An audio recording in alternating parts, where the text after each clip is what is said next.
Tonight we begin with a significant shift in North American power dynamics, as internal data and political realignments suggest that the United States administration is reaching the limit of its leverage against Canada.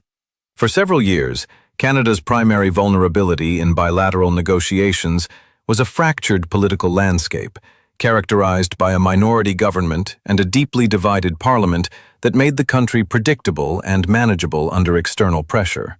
However, recent events indicate that this structural weakness has effectively disappeared, fundamentally altering the effectiveness of the pressure strategy favored by President Donald Trump. To understand the current standoff, one must look back 18 months to a period when Prime Minister Justin Trudeau led a fragile coalition while facing plummeting approval ratings and a restless party. At that time, the Canadian government was a prime target for the pressure politics playbook, which seeks to exploit internal fault lines and fractured coalitions to force concessions. The turning point occurred on March 23, 2025, with the swearing-in of Mark Carney as Prime Minister of Canada. Unlike traditional career politicians, Carney's background as the former governor of both the Bank of Canada and the Bank of England informs a leadership style based on structural logic, rather than short-term news cycles. Analysts note that Carney approaches negotiations with a cold assessment of a systems engineer, focusing on long-term leverage and exposure. When the Trump administration applied the first significant round of tariff pressure in early 2025, the Carney government did not respond with the anticipated panic or pleas for a deal.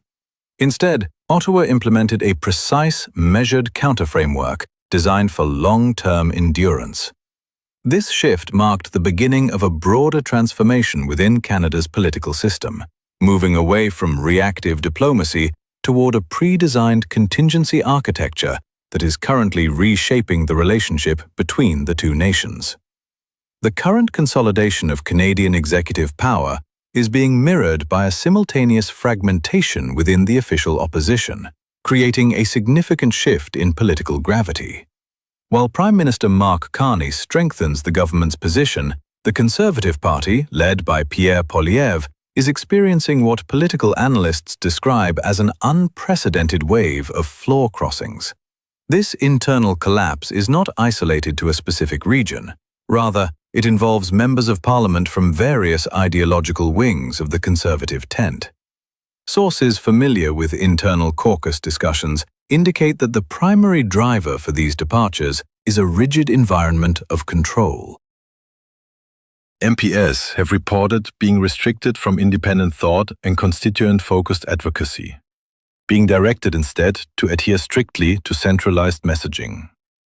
This chain reaction of departures has fundamentally weakened the opposition's ability to act as a domestic pressure point that external actors, including the Trump administration, could previously leverage.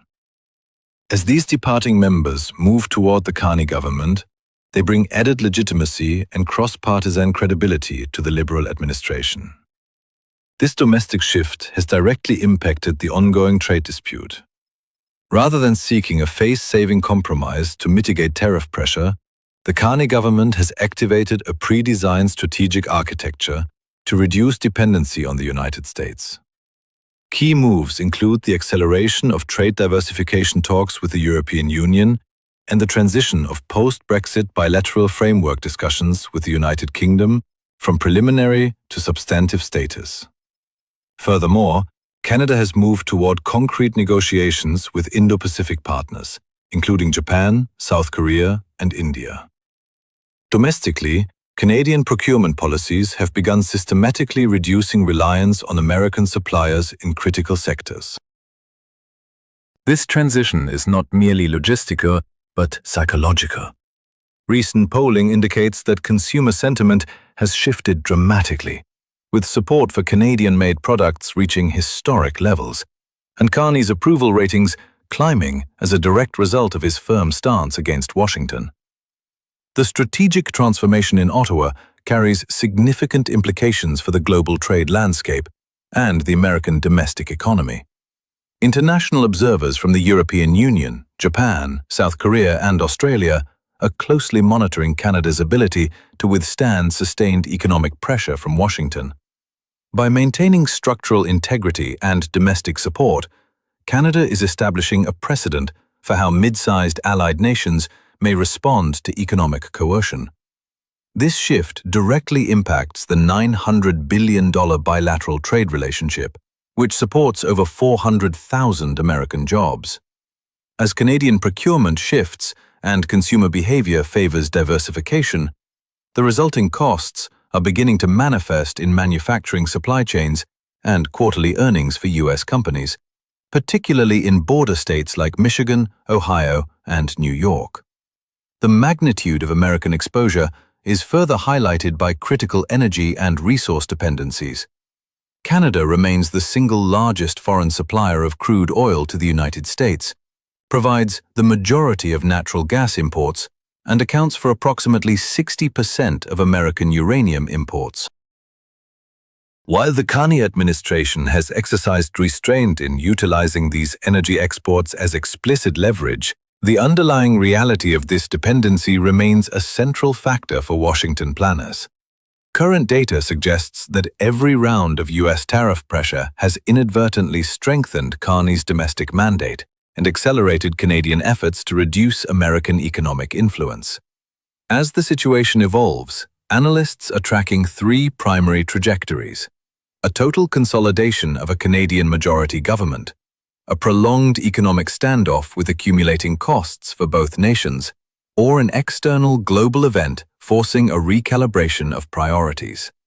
For now, the bilateral relationship remains in a state of fundamental transition, as the traditional tools of diplomatic and economic pressure encounter a newly unified Canadian structure. For more updates on this developing story and in-depth analysis of international trade shifts, subscribe to our channel and click the notification bell.